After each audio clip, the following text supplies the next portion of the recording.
think we get to see some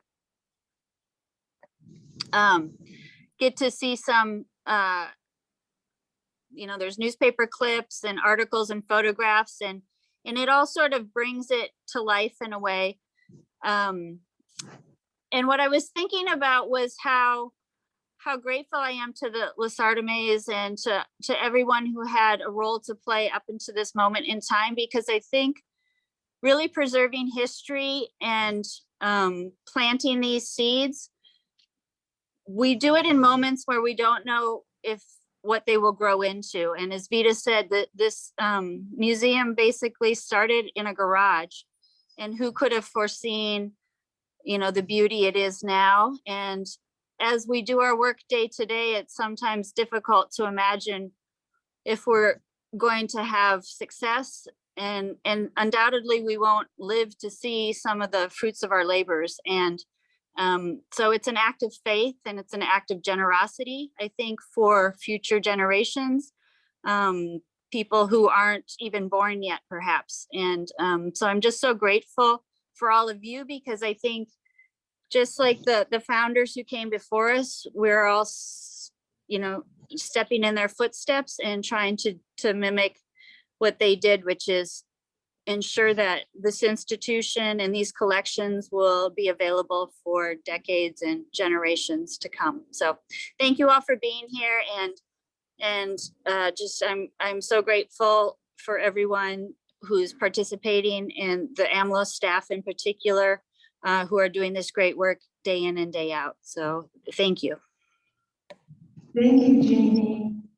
And it is wonderful to be back in our space after I'd been leaving. It was over a year, approximately 15 months. So we feel really at home. It's very special. Now, briefly, Jamie and I told you a little bit about founders, but I also mentioned to you that we have special guests, but we also have a terrific team that's a part of this presentation, and that's the A team, which means AAMLO team. And with that in mind, I'd like to introduce you to our library assistant, Marco Frazier, and he has an outstanding presentation that you will see. It will take you from the beginning to what we have to this day. So, Marco, I'll pass it on to you.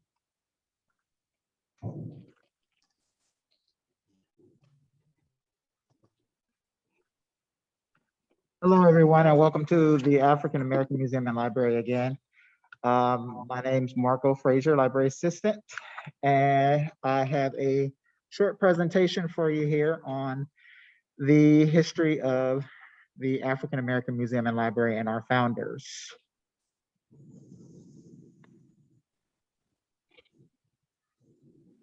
So the East Bay Negro Historical Society was founded on July 2nd, 1965, by a group of individuals who met at the home of Jesse and Marcella Ford, and they established the Historical Society, which was named the East Bay Negro Historical Society. The people present for that presentation were Jesse Ford, Marcella Ford, Eugene and Ruth Lasardame, E. Harold Mason, Maury Turner, and Madison Harvey. This here is the original home of the society. So they began as Marco, we're not seeing a image, I don't think. Your slides. You're not seeing it? Okay, let me see.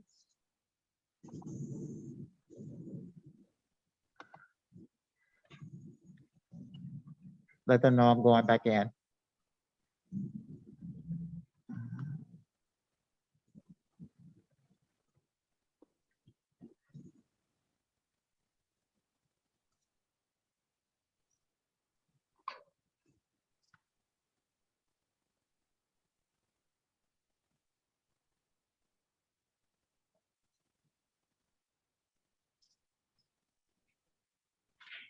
Okay, let me see if I can share this.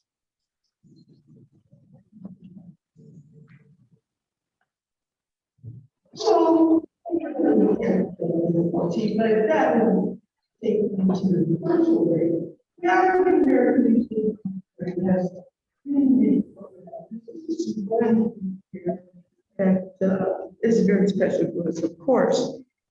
The upcoming is going to be pretty much a series of the Festival of Knowledge, a series of Meet the Author, a series of exhibits that you're probably want to attend all of them. We also will be hosting the Festival of Dolls. And last year, due to the pandemic, we had to do virtual. So this year, perhaps we can do some in-person programming, but we are going to have the Festival Doll exhibit. I'm working with the founders as of a couple of months ago, actually, and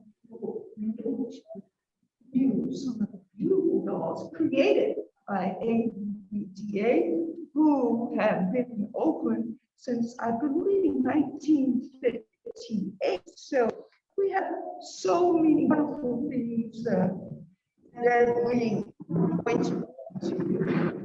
One thing that we've learned as a team is to realize that during 2020, we had to go virtual. So all our programming and even exhibitions went virtual. And we do have them online, and at your leisure, please take the time and view them. I think let's get back to Marco. Marco? Okay, here we go now. So on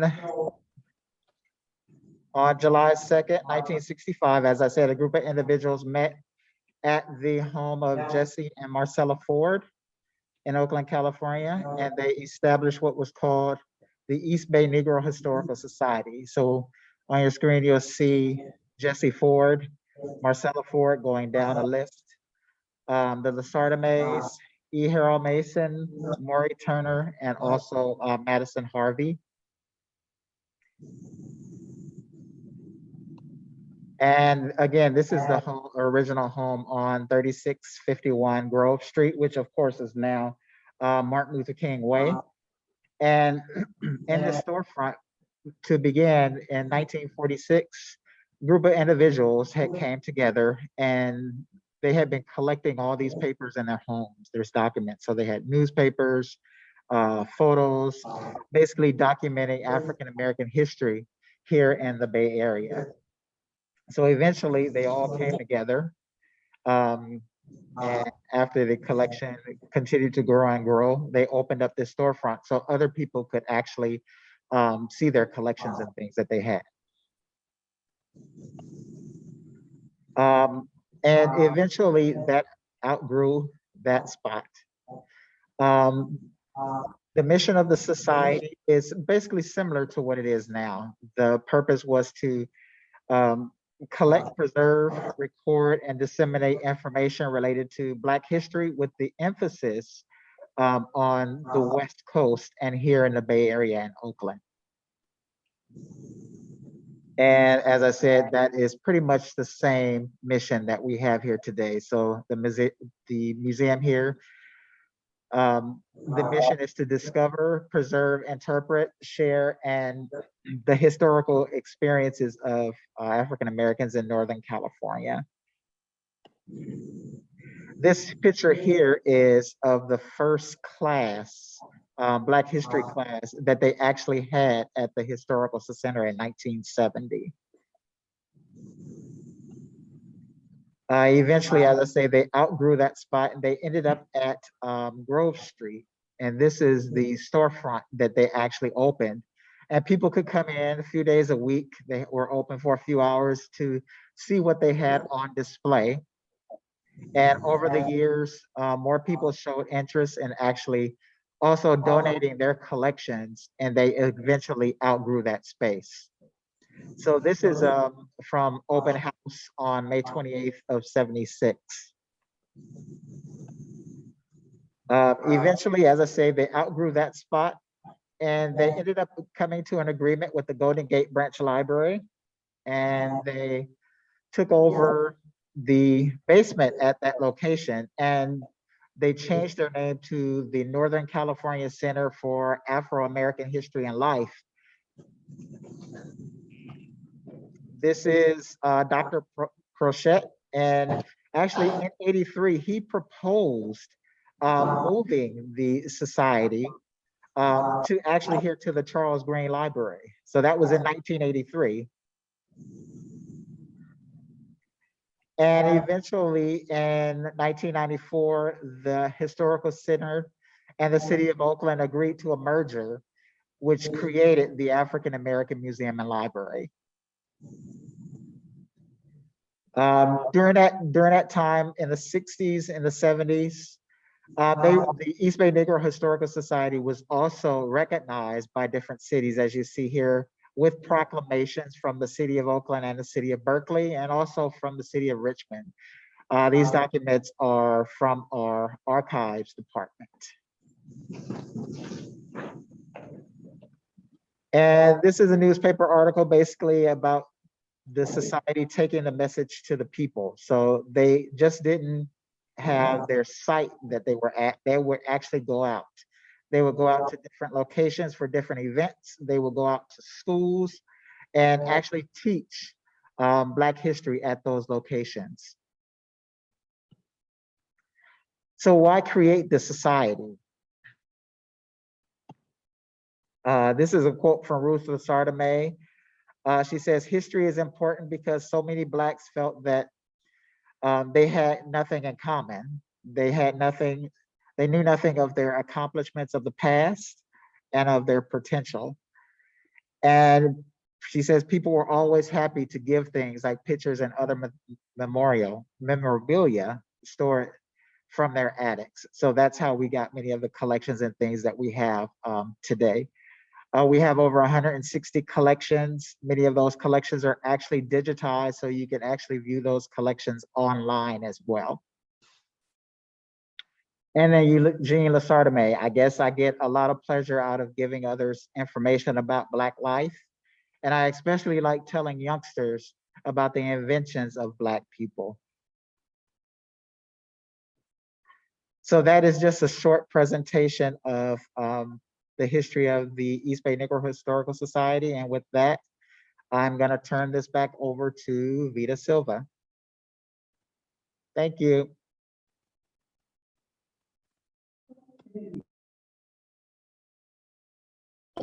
Thank you, Marco. You know, when you do this presentation, I always learn something. So this is a test. Can you hear me?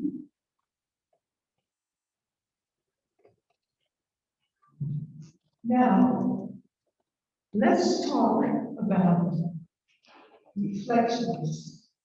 Reflections from the past. I had some reflections from the past, and I'll just share one with you. When I came here in 2002, I walked in the front door and oh my. It was very emotional. I was proud, I was excited, as well as nervous. And I didn't know how long I was going to be here, but I'm proud to say I'm still here. Now, reflections of the past. Wanda Sabir, educator, journalist, is going to share her reflections of the past. Wanda? Oh, thank you, Vita. It's been a minute since I've seen you. And thank you. We'll see you, Wanda, and especially today. It means a lot to have you on this program. Yeah, I was going through lots of documents trying to sort of pull my thoughts together about this wonderful institution, and unique in that it's a public-private collaboration between the City of Oakland and the Northern California Center for Afro-American History and Life, formerly the, what is it, Negro Historical Society. And yeah, and I wrote something up, but before I share what I wrote, I was just really honored to be a part of this and to know some of the founders, you know, that I think they've all made their transitions, and even some of the directors, not directors, excuse me, the trustees. I was a trustee, a part of the Northern California Center for African American History and Life, the entity that represented, you know, these founders, these historic and wonderful African American people who were first. A lot of them were first in a lot of their ventures, and we were like stewards of the collection.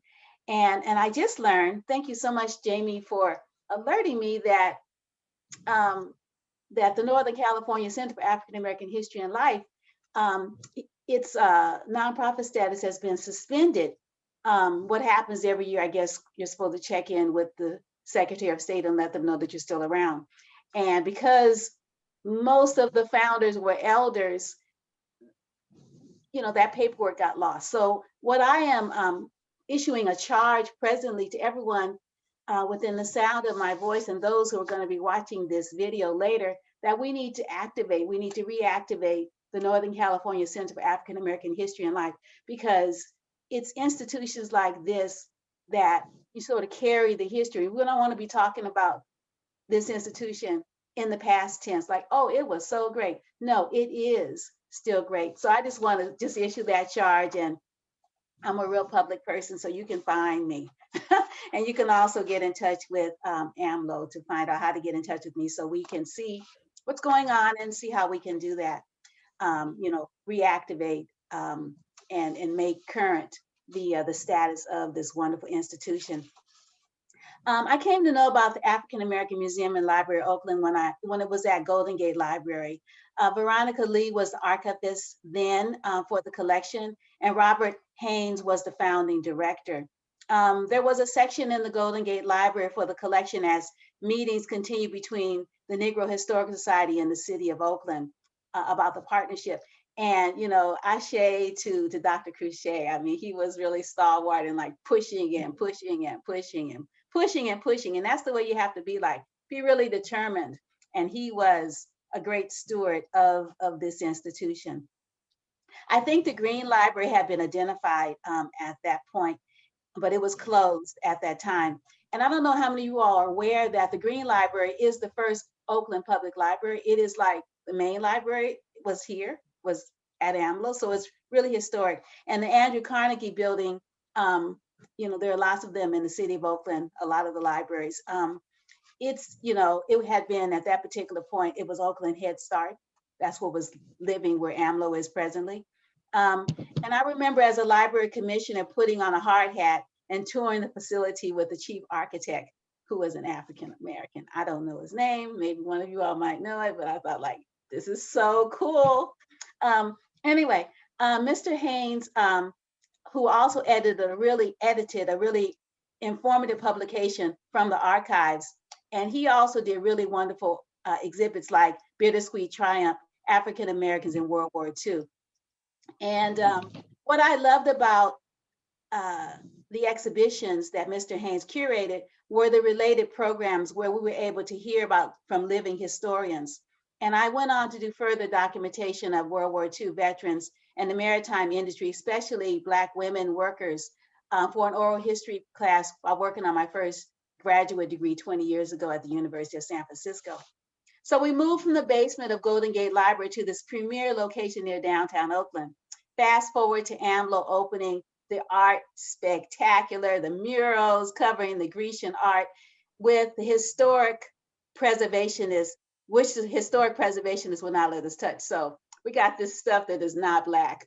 And we covered it with murals. I mean, so it's like, okay, you know, we'll be innovative around this. So Rick Moss was hired as chief curator. And then the trustees, we would meet at AAMLO on Saturday mornings. And I remember the lively conversations with elders who knew the founders personally, like Miss Gladys Jordan was one of those folks clipping articles that were going into these scrapbooks. And she just made her transition, I read, I think it was last year, she was 108. I'm like, wow, that is so beautiful that she had that much, she lived that long. But yeah, I think, as I mentioned, one of my fondest memories was the membership meeting where, and I think it was the only one we hosted, where Northern California Center for African American History and Life membership from throughout the San Francisco Bay Area, it wasn't just Oakland, it was throughout the Bay Area, like Sacramento, like everywhere. People came and they talked about their vision for this newly established institution, AAMLO. And I hope the notes are somewhere archived, Sean, in this institution and compiled in a history that is accessible. I wanted us to call the names of these stalwart pioneers who understood the importance of documenting and telling our stories. The argument that we had continuously with Rick was the use of the archives and why the exhibitions did not center these materials, the archives. AAMLO was and is repository to so much rich material about Black California. And we saw ourselves at the Schomburg Center West. However, no one knew what we owned and continuing to acquire to date. This is the reason why the founders wanted this public-private collaboration. A city library would allow more Black people, especially Black children, access. When AAMLO opened, East Bay Negro Historical Society founders, Maury Turner, again, Ashe, Mr. Carter, Madison Harvey, Ashe, Mr. E. Harold Mason, Ashe, were still alive. And Mr. Eugene Lasada May and Miss Ruth Lasada May's family always came to events. Perhaps Mr. Jesse W. Ford and Miss Marcella Ford did too, but I don't remember. But my friend, poet and peace activist Mary Rudge Ashe, Alameda Poet Laureate, who was active in the Ina Kubrit circle. I don't know if you know Ina Kubrit, but she was Oakland's first librarian and the California's first poet laureate. Anyway, Mary was also a member of the Jack London Society, and she collaborated with Mr. Lasarda May on this wonderful book, For the Love of Jack London, His Life with Jenny Prentice, A True Love Story. And it was about Jack London and his African-American foster mother, Jenny Virginia Prentice. And the book is awesome, but who would have known that Jack London was raised by a Black woman, right? Like she moved from San Francisco, where she took care of him, to the East Bay, to Alameda, because he had a really unstable family life. And she was like, and he took care of her. He really honored her. And anyway, I learned from that particular book about Captain William Shorey at that time too. So it's just really marvelous. And a lot of these documents are in the archives. Like I found them online in the archives. So it's like, yeah, history is so rich, and it just makes you so proud to be here in the Bay and to be connected to this wonderful institution, AAMLO, and to be connected to these wonderful ancestors who understood the importance of our history. And so I like to close with a biographical note about Mrs. Gladys Jordan, who just passed again at 108 in 2019. And I also like to lift the name of Michael Lange, who was our last, I think he was our last chairperson of the trustees, and he made his transition. And Mr. Hollis Carr, who was a devoted member of the trustees. And I remember the difficulty many of these elders had with walking and also transportation. Michael would give Miss Gladys a ride home because she lived in Richmond. And when he was able to join us, I believe Mr. Harvey would join us. I mean, they were like on walkers. I mean, it was hecka difficult. And they showed up on these Saturday mornings for these meetings because African-American history and culture, particularly California, was so important. And I remember before AAMLO was established, going to where in these different places, the archives were being housed. And it was so cool, like it was temperature controlled and they had elevators. I'm like, oh, this is so exciting. I mean, I was really excited. But I feel really protective about the Northern California Center for African American History, like the collection the collection painstakingly assembled by these pioneers in their homes, and then later, you know, their garage home. I mean, it was like, what do you call it? It was a guerrilla movement. You know, it was like serious. And now more than ever, we need to continue to lift up our history as people of African descent, particularly here in California, particularly here in Northern California. I think about Delilah Beasley, Ashe, you know, the newspaper woman, the civil rights activist who, like, she didn't have no children, she didn't get married, she devoted her whole life to lifting up our history. So, and then I think about Dr. Carter G. Woodson, again, gave his life to Black history. So, you know, it's important that we continue to own our history, we continue to write our history, we continue to maintain, you know, agency around our narrative. Otherwise, it's going to get stolen. But I know that's not going to happen, because all the people in this call right now are going to make sure that doesn't happen. So again, thank you so much for allowing me to share. Thank you for that information. And as I mentioned early on, I've been here since 2002. When I came, the chief curator was Rick Moss, and Visions for Tomorrow. Visions for Tomorrow is the exhibition, permanent exhibition, that was curated by Mr. Rick Moss, using the archived material that we have in the collection. And I was amazed, because in this beautiful exhibition, you have oral histories, touchscreens, you have audio and visuals. So, and you'll see as Marco pans this building, the beautiful, beautiful banners. These are beautiful people from Oakland. Lake Eric, that's the choir sisters there. So yes, it is an establishment that does preserve African American history and culture. And now, reflections of the present. Well, my grandmother told me, and may she rest in peace, behind every great man, there's a great woman.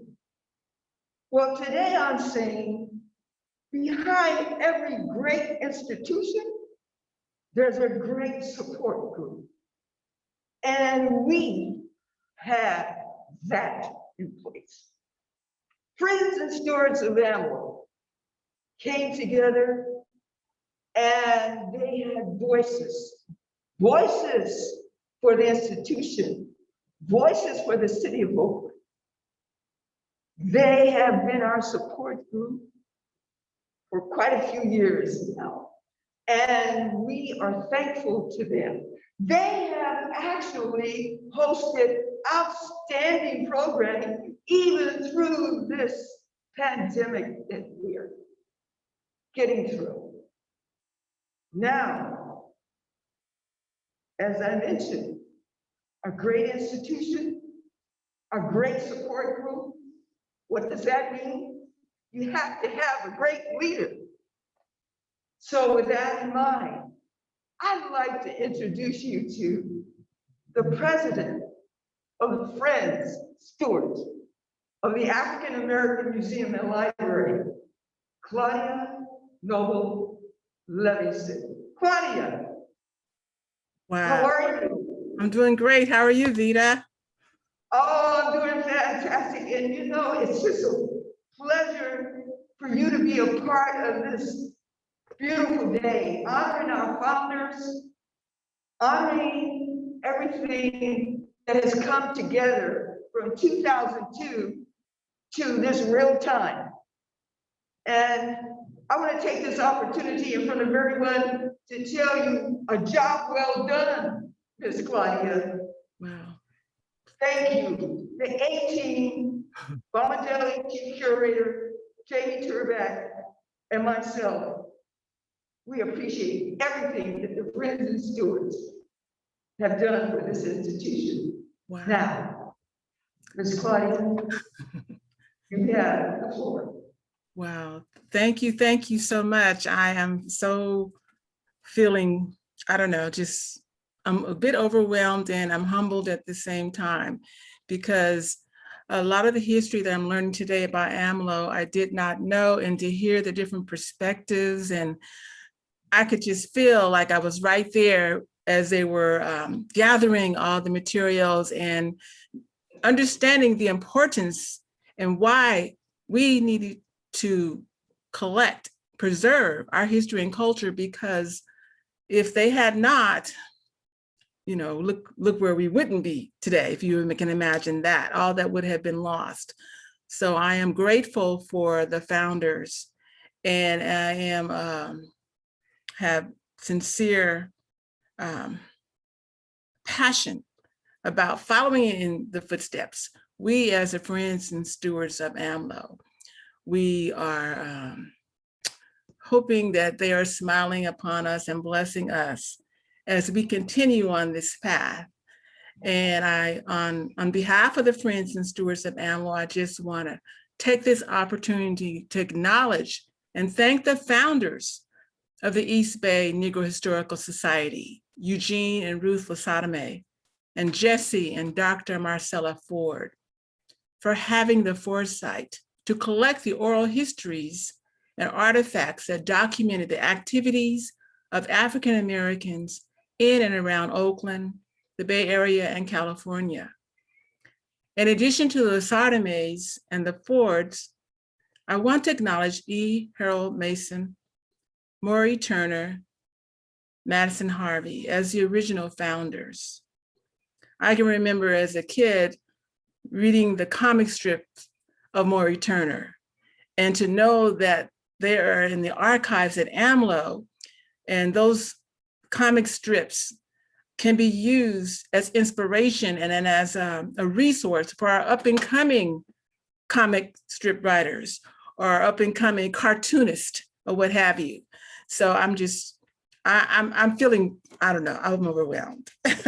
Just to know the resources that we have at AAMLO, and how that AAMLO is a research institute, and we should use it and honor it in that way and bring it to the people.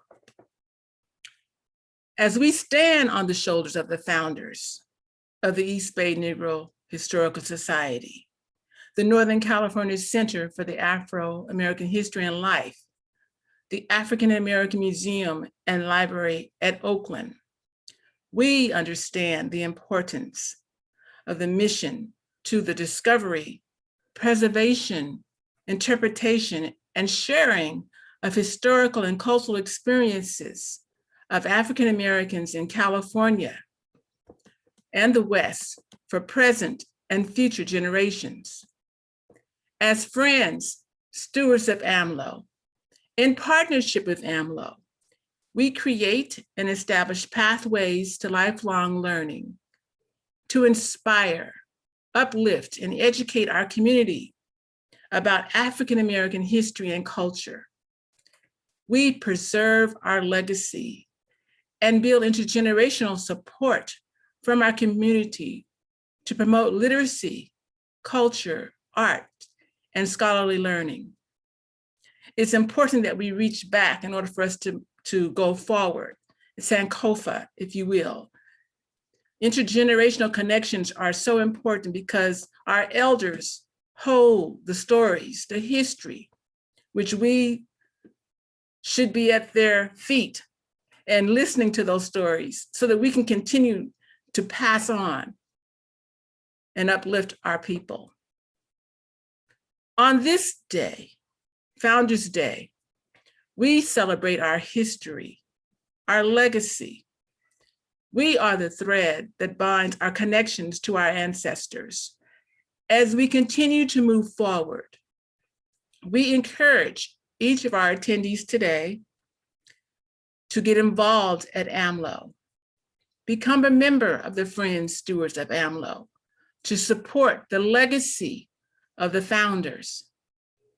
Let us continue to tell the stories through our written word, our spoken word, art, song, dance, food. I love good food, as you all may know. Good food, our religion, and our culture. Please visit our website at friendsstewardsofamlo.org if you wish to donate or become a member. I would like to say thank you for this opportunity again. I am really so humbled to be here to speak. And I just want to say enjoy the rest of our program and have a good afternoon. Thank you again. Thank you, Claudia. That was amazing. So amazing. So when I started out, I talked about the special guest, but I also mentioned about the A team, the AAMLO team. We're small, but we're very, very mighty. And putting this program together, it took all of us a team effort. Now, we're going to speak of donations. So I'd like to introduce you to our library assistant, who is actually our archivist. And that's Sean Dickerson. And Sean is going to share some information with you that I'm sure you're going to be amazed at. A donation that we recently acquired. Sean? Hi there, good afternoon, everyone. I wanted to first thank everyone who's spoken so far today. Thank you to Vida, thank you to Marco, thank you to Jamie, thank you to Wanda and Claudia as well for all of the kind of wonderful remarks about our long history, our founders, and kind of the celebration that today is. I'm here to share with you the most recent addition to AAMLO's ever-growing collections, as was mentioned by Marco earlier. We have over 163 collections, many of which are founding collections, so organized by those founders of the East Bay Negro Society and added to over time. I'm just going to share my screen here and present to you the most recent addition to join AAMLO's holdings. I want to do, oops. I'm so bad at this. Here is slideshow and. So AAMLO is pleased to acknowledge a recent gift of 4 wood carvings by Sergeant Claude Johnson, who lived between 1888 and 1967, the celebrated painter, printmaker, ceramicist, and sculptor, sometimes considered part of the Harlem Renaissance in the 1920s and 1930s.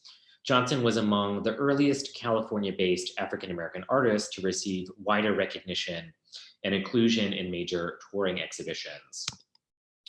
When Johnson's work was shown at the Oakland Municipal Art Gallery in 1930, Delilah L. Beasley, the Oakland Tribune columnist, reported thousands in attendance. A landmark career retrospective, which was organized by E.J. Montgomery, was hosted at the Oakland Museum of California in 1971. This is a photograph of E.J. Montgomery during the planning retrospective of planning for that. This comes from our Oakland Post photograph collection. So when we acquired the photographs that were printed at the Oakland Post, this was one such image that ran. This was Montgomery organizing that landmark career retrospective of Johnson's. Although considered a Harlem Renaissance artist or spoken alongside of the Harlem Renaissance, Sergeant Johnson spent his career in the Bay Area. Johnson moved to San Francisco in 1915 to study painting, drawing, and his primary medium, which was sculpture. In 1932, he was elected to the San Francisco Art Association, and 2 years later, he was appointed a member of the council. In 1936, he was hired by the WPA as a senior sculptor, advancing almost immediately to the position of unit supervisor. So working from his shop at 15th and Shotwell, Johnson began producing very large-scale public art for the Works Project Administration. His first large project was at the California School for the Blind in Berkeley, now located in Fremont. And it entailed creating a carved redwood organ screen, which you can see here in this image, that's now at the Huntington Library, and several wood-carved lunettes that originally hung in this school's music hall. This black and white photograph we're looking at now, that's held in the National Archives, is the only known image of his works hanging at the school.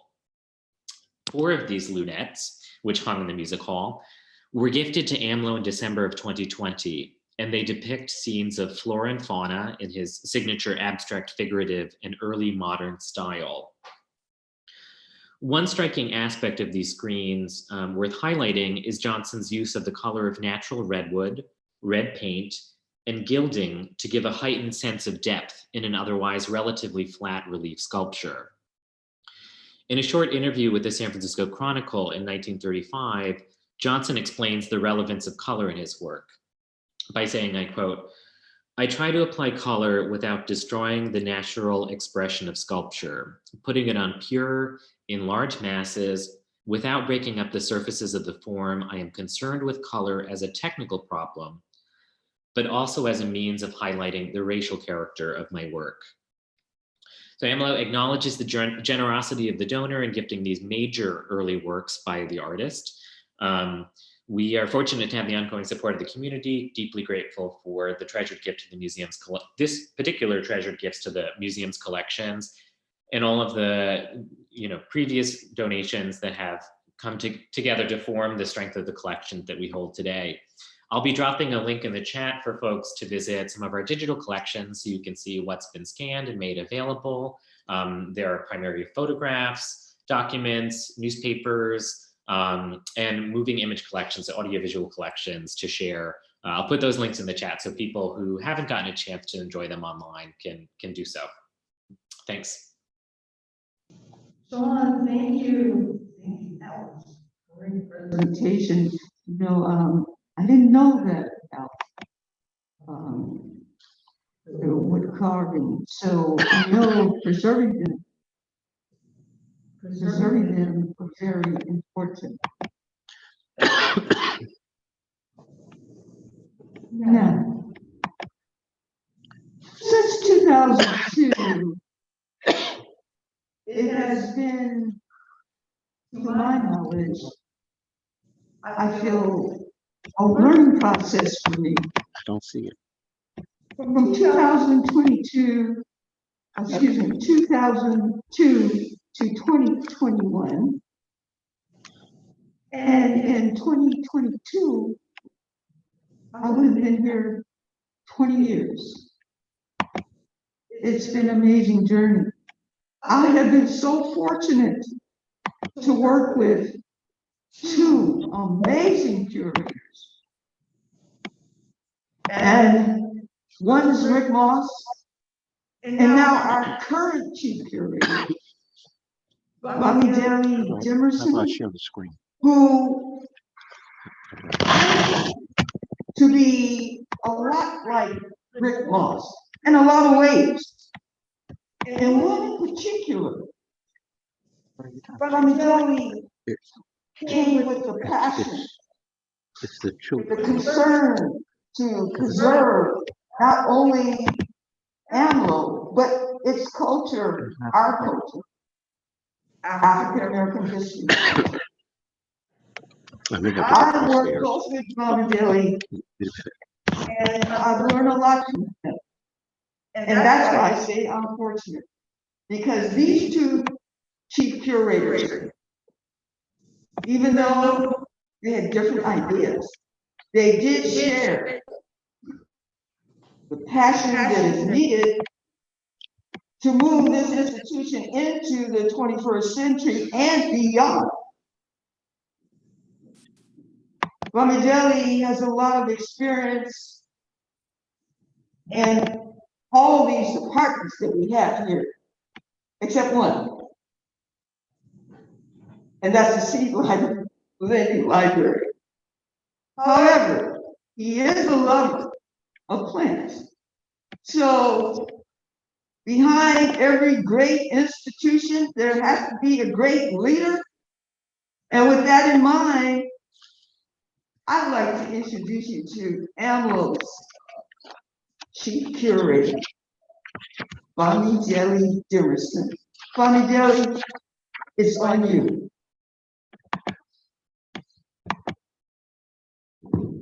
Good afternoon, everyone. Let me welcome you to this Founders Day celebration. Marco, can you come and help me get this the set of slides up, please?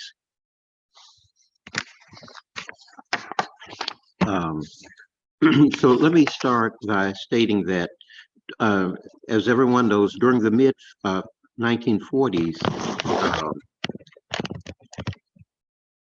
During the mid-1940s, Eugene and Ruth Lasardame and Jesse and Dr. Marcella Ford started collecting stories, papers, photographic records, and various artifacts that wove together an ever-growing narrative that documented Black men and women who built Oakland. 20 years later, they incorporated as the East Bay Negro Historical Society. The nascent institution opened a storefront, organized a bevy of public programs, and curated exhibitions based on its holdings. After years of continued growth, the group moved its contents to the Golden Gate branch of the Oakland Public Library and changed its name to the Northern California Center for Afro-American History and Life. With continued development, the center later officially merged with the Oakland Public Library to become the African American Museum and Library at Oakland. It moved to the rehabilitated 1902 Carnegie Building at 659 14th Street, a Beaux Arts edifice that once served as a public library for the city of Oakland. A dream envisioned since the 1940s had become a reality. Oakland houses a museum with a long-term exhibition.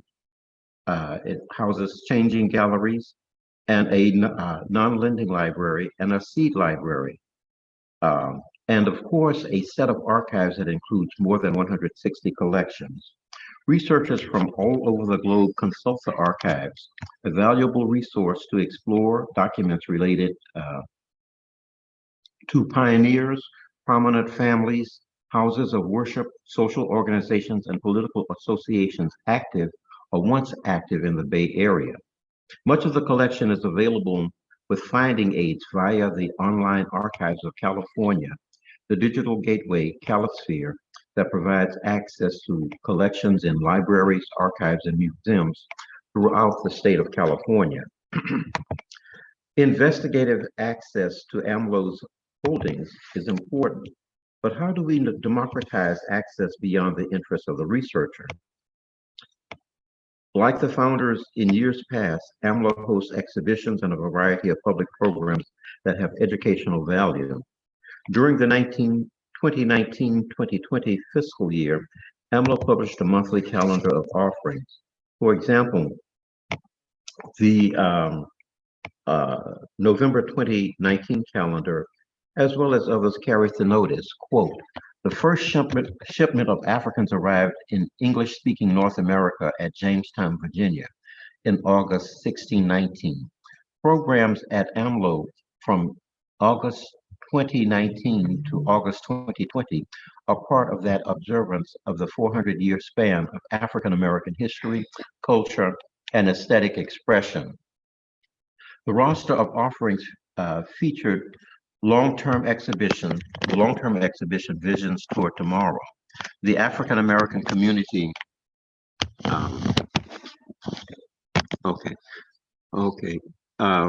we cannot find the slides and I'm so sorry.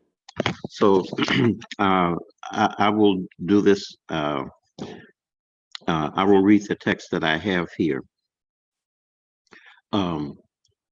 The roster featured long-term exhibition Visions Toward Tomorrow, the African American community in Oakland from 1890 to 1990, and a temporary exhibition that we hosted in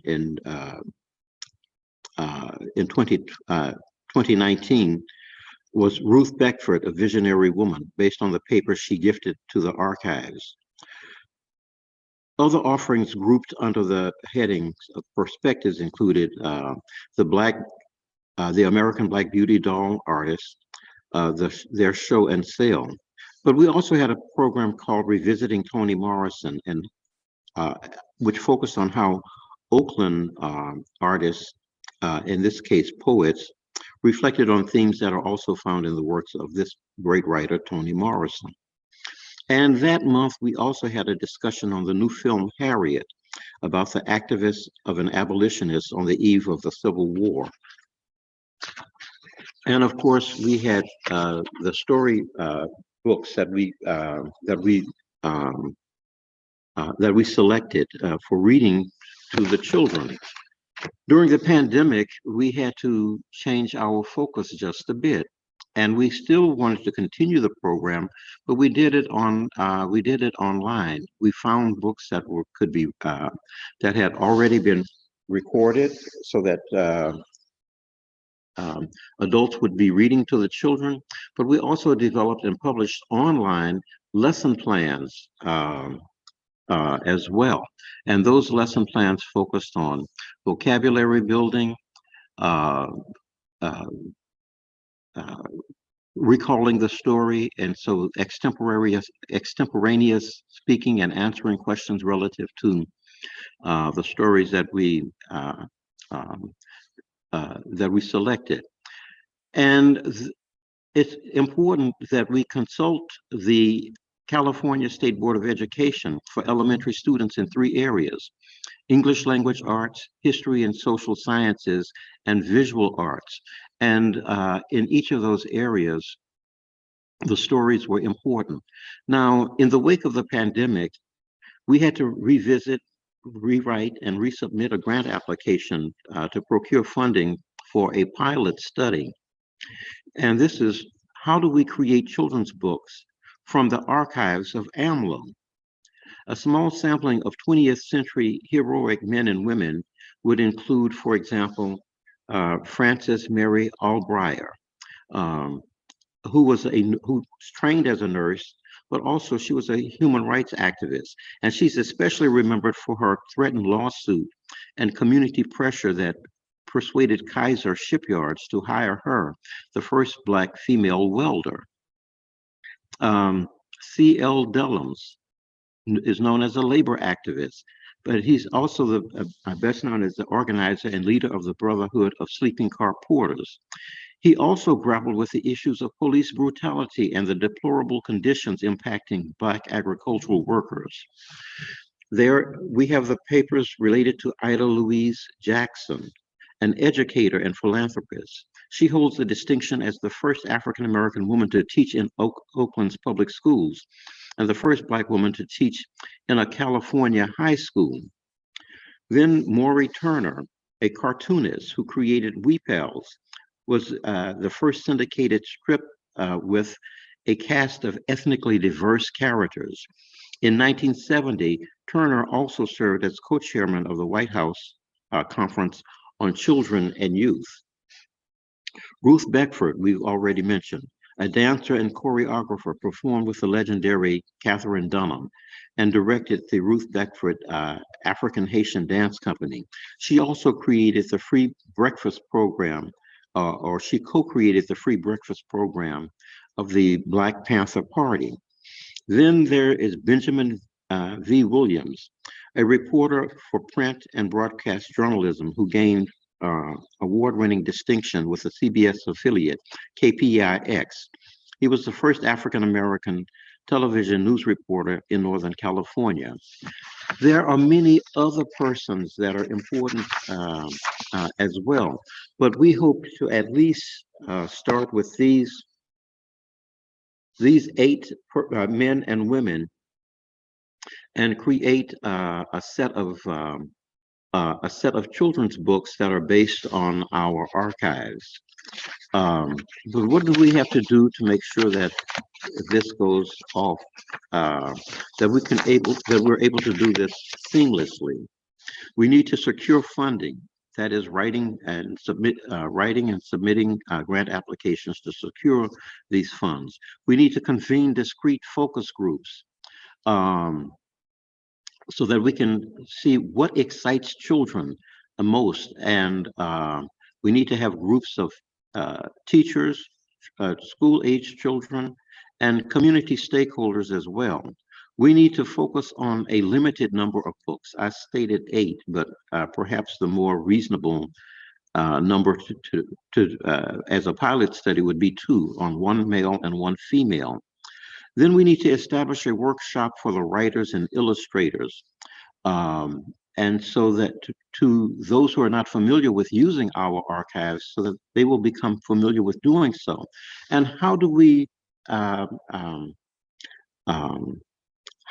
write stories and illustrate stories such that the images seamlessly blend with the text. And that's a craft. So we know that we will need consultants who have done this in the past to work with us. And then we will need to develop a style guide that we will all use. And of course, we need to have commission educators to develop lesson plans for these stories. And then we need to confer with local schools of education in colleges and universities so that we can develop the story hour for children as a learning lab for those who need to observe and work with, develop hours in terms of working with elementary school children. Let me state finally um, that we need to utilize this project to increase archival donations. And so that people will learn that there are many stories about many people in who built the very streets on which we walk today. And so we need and develop the community in which we live. And so we need to always look for expanding our collections. African American men and women who built Oakland poses a unique opportunity to democratize access to the contents of the archival material held by AAMLO. With a special focus on children, this Bay Area institution exposes children of all backgrounds about those who contributed and those who achieved in this area and who achieved in this bold experiment that we call the United States of America. I want to thank you for listening to my presentation, and I am so sorry that we could not bring up the slides with that, but we will put them, we will make them available. So please, please consult our, um, uh, website for this program. Thank you so very much, and Vita, thank you. Thank you, Vangelis. Very informative as usual. Now, are there any questions or any comments? This is a good time.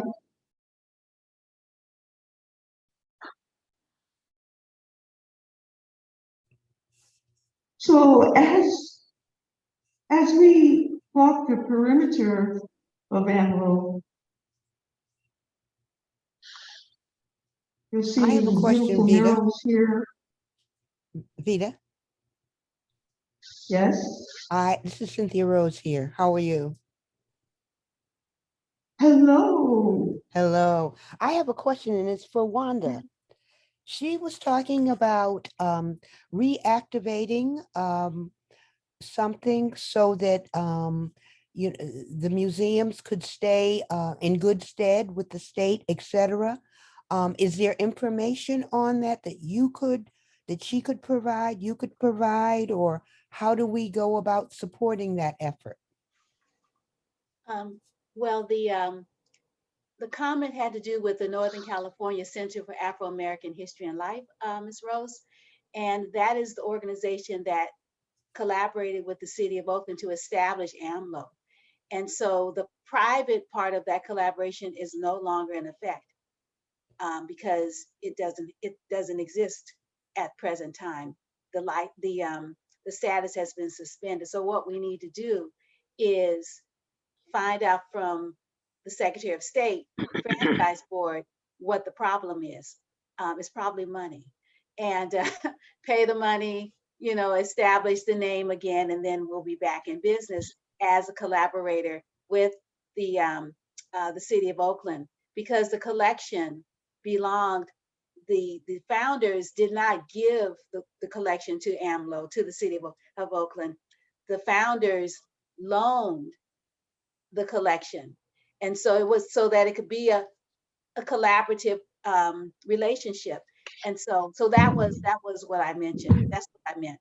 And I got an email from the librarian at AAMLO. And so and Sean said, he's going to help with sort of being able to, like, how do we do this? So if you're interested, you know, private message me and then I have your contact information and I can keep you in the loop. Will do. Thank you very much. Wonderful presentation. You're welcome. Supporting this institution, as I mentioned early on, we're talking about an organization that is currently doing a wonderful job to support us. That's the Friends and Stewards of the African American Museum and Library. I suggest becoming a member. And I'm sure Claudia would love to talk to you about it. You'll find that their efforts are just amazing. We have done so much with them to support the institution, bringing that history and culture here and continue it for years to come. So with their programming and their support to this institution, Mama Jelly's effort and the A-Team's effort, the Friends and Stewards is an amazing organization. And I suggest that you think about becoming a member of this institution by joining Friends and Stewards, who are currently very active. So you probably have a lot of ideas going through your head, but I suggest that right now in this real time, if you'd like to support this institution, please think about Friends and Stewards of AAMLO. The reason why we put stewards in there, because they're not only friends, but they're stewards of the collection. So you'll find that they have taken the opportunity to come here and gone through some of the collections that are here to learn the history and the mission of the founders. Actually, some of them could probably host this program, what I'm doing and what Bamadeli is doing, because they're that knowledgeable. So keep that in mind. Are there any other questions?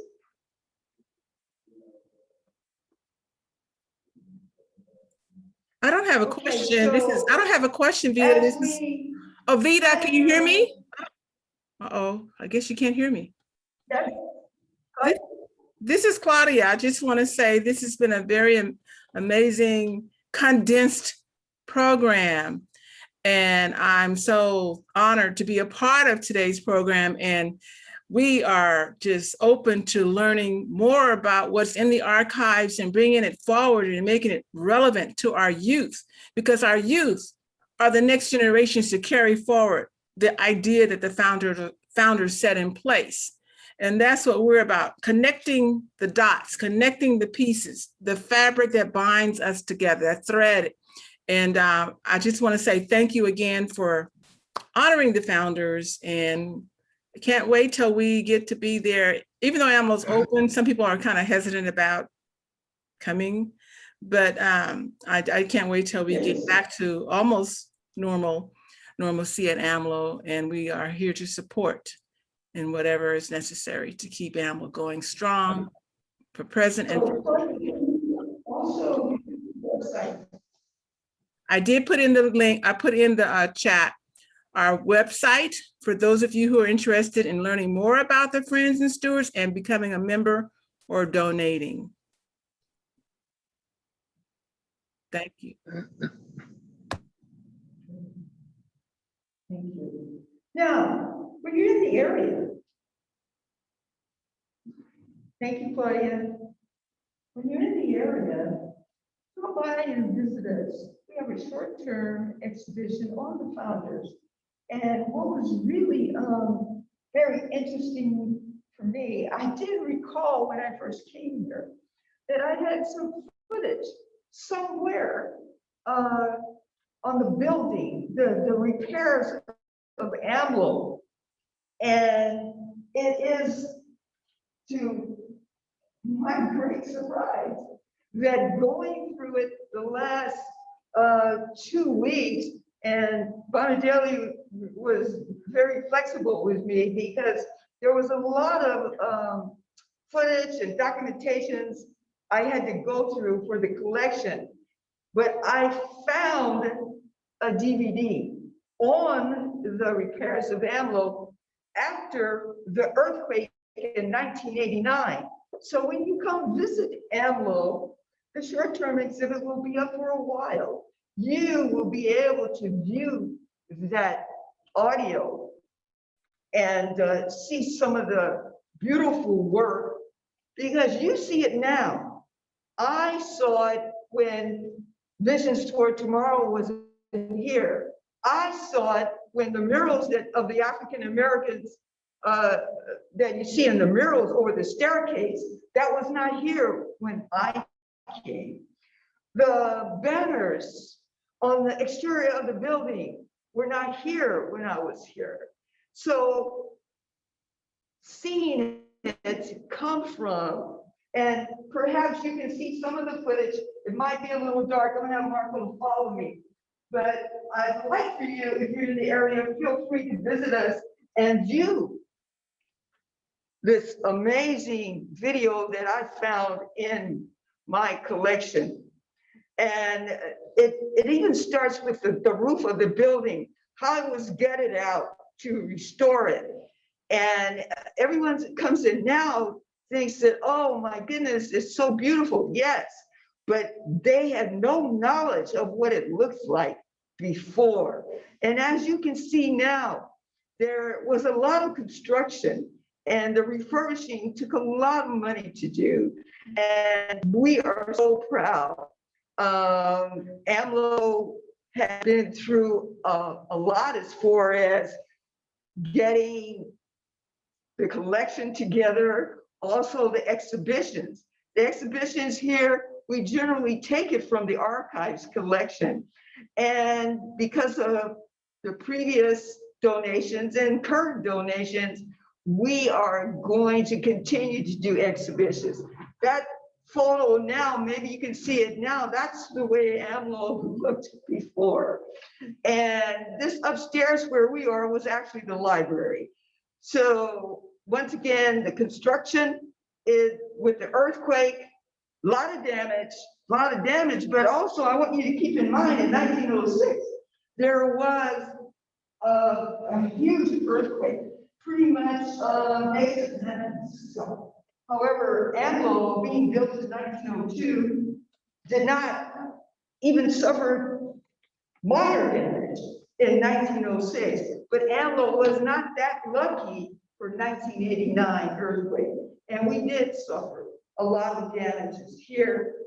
AAMLO was restored by an African-American architect, Michael Willis, and I must say, the staircase, which was during the earthquake, was actually torn to bits. Half of the construction was gone. And Michael Willis and his team restored it back to its beautiful glory. And I've been here quite some time, and I'm still looking to see where the new portion begins, opposed to the old portion, and I can't find that. So kudos to Michael Willis and his team. I'd like to take this time to, when I talk about the A team, I wanted to make sure that I bring to you all the A team here. And that's our L1, our librarian, Danielle Woods. Also our LA, Stephanie Jackson, our library aide. And they all worked to bring this program together. We also have our facility engineer, Dwight, and of course our staff security, Marina. And together, small team, mighty team, and every one of those individuals, and I want to thank our guests for being a part of this beautiful celebration. I want to thank Jamie Turbak for all that she does, because she has a lot of libraries that she has to take care of, but she never forgets us. We're a part of the OPL team, and we will continue to be a part and share all the benefits, not just for AAMLO, but for the entire library system in the city of Oakland. And to the A team, to Bonadeli, who, as I mentioned to you, has that passion. We will continue to move forward in this 21st century to bring AAMLO everything that it needs to be, working with our youth as well. And for me to stand here, and this is historical landmark, and talk to you about the past, the present, and also tap into the future, yes, it can be overwhelming, but it's a wonderful feeling. I thank you for today. And once again, remember, many voices for one vision: preserve African-American history and culture. On behalf of the A team and Chief, you want to say some closing remarks? You're on. Well, thank you, Lisa.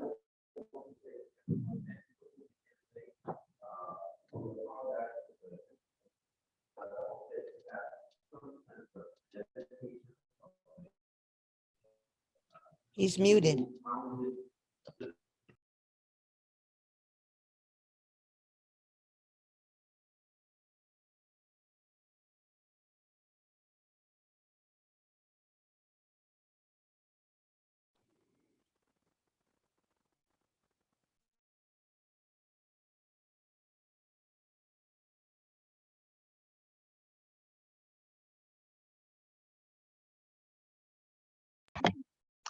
Okay, can you hear me now?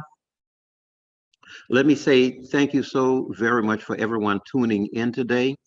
I apologize for some of the technical difficulties, but I hope you get some sense of where we have been and where we are going.